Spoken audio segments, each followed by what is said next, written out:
Thank you so much for watching Landumc Goes There. Please subscribe and hit the like button and the bell notification button.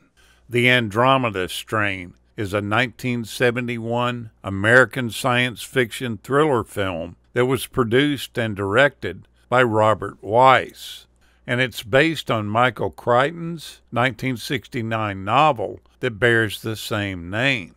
It was adapted for the screen by Nelson Gidding, and the movie stars Arthur Hill, James Olsen, Kate Reed, and David Wayne. The storyline for the film goes that when virtually all the residents of Piedmont, New Mexico are found dead after the return to Earth of a space satellite, the head of the U.S. Air Force Project Scoop declares an emergency. Years prior to this incident, a group of well-known scientists led by Dr. Jeremy Stone advocated for the construction of a secure laboratory facility that could serve as a base in the event of some kind of biological life form from alien adventures into space. Stone and his team of doctors Levitt, Dutton, and Hall go to the facility known as Wildfire, and they try to isolate the life form while at the same time try to determine why two people from Piedmont, an old wino and a 6-month-old baby, ended up surviving the ordeal. These scientists study the alien life form, unaware that it is already mutated and it presents a far greater danger in the lab, which itself is equipped with a nuclear self-destruct device should the germ manage to escape. Film rights were bought by Universal Pictures for $250,000 in 1969. The cast of characters in the novel was modified for the film, including by replacing the male Dr. Peter Levitt in the novel with the female Ruth Levitt.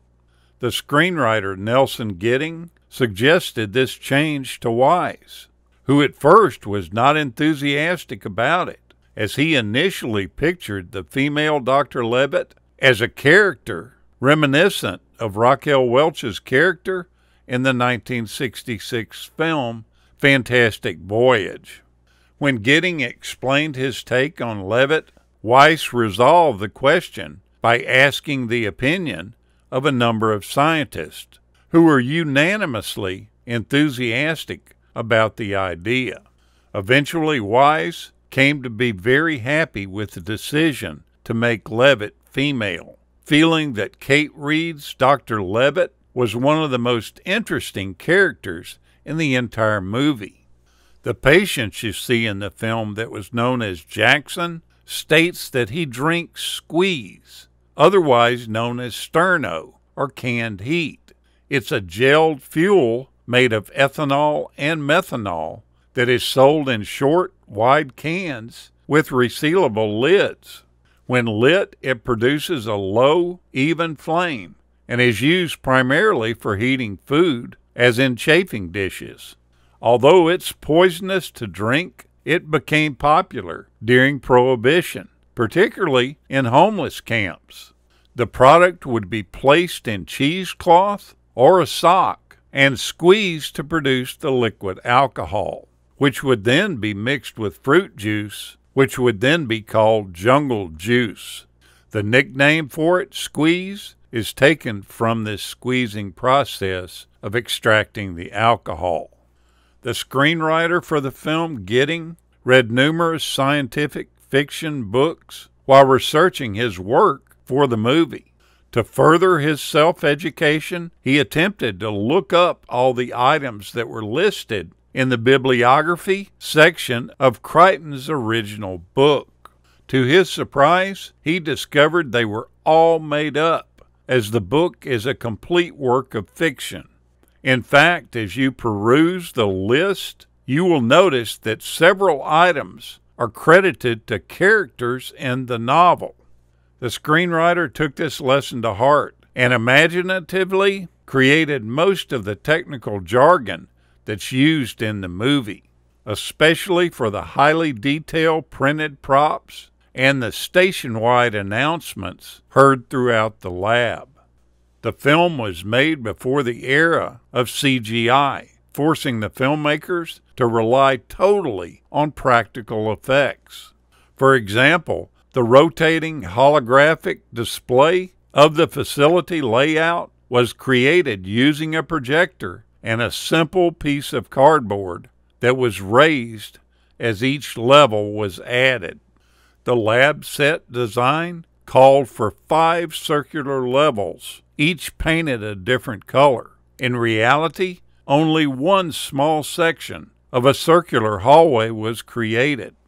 As the scenes in each color-coded level were completed, scenes located in other settings would be shot while the hallway was repainted for the next color-coded level.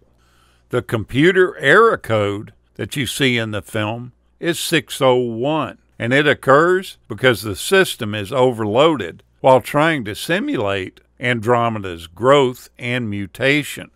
That error code is a reference to the computer overload era of 1202, exactly double the 601.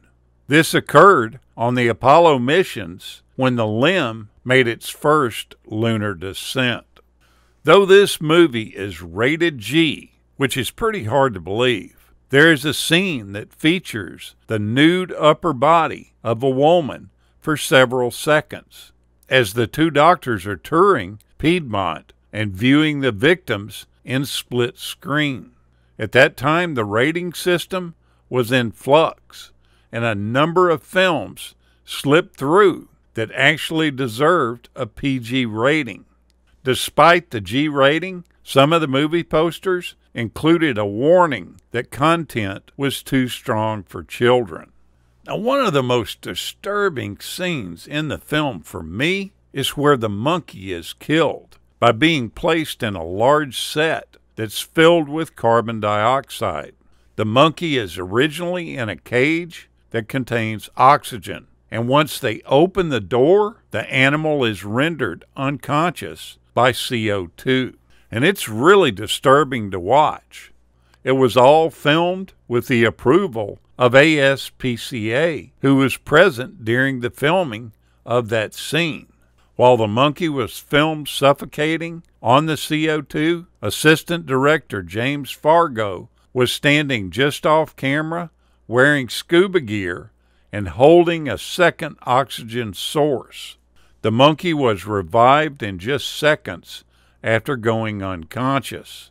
A little too quickly, as it turns out. If you watch the scene closely, the viewer can clearly see a shadow moving towards the monkey just as he goes limp. And since they only allowed one take for this, it couldn't be edited out. Go back and take a look at this film. It wasn't that popular at the box office, but I still think it's a fun film to watch.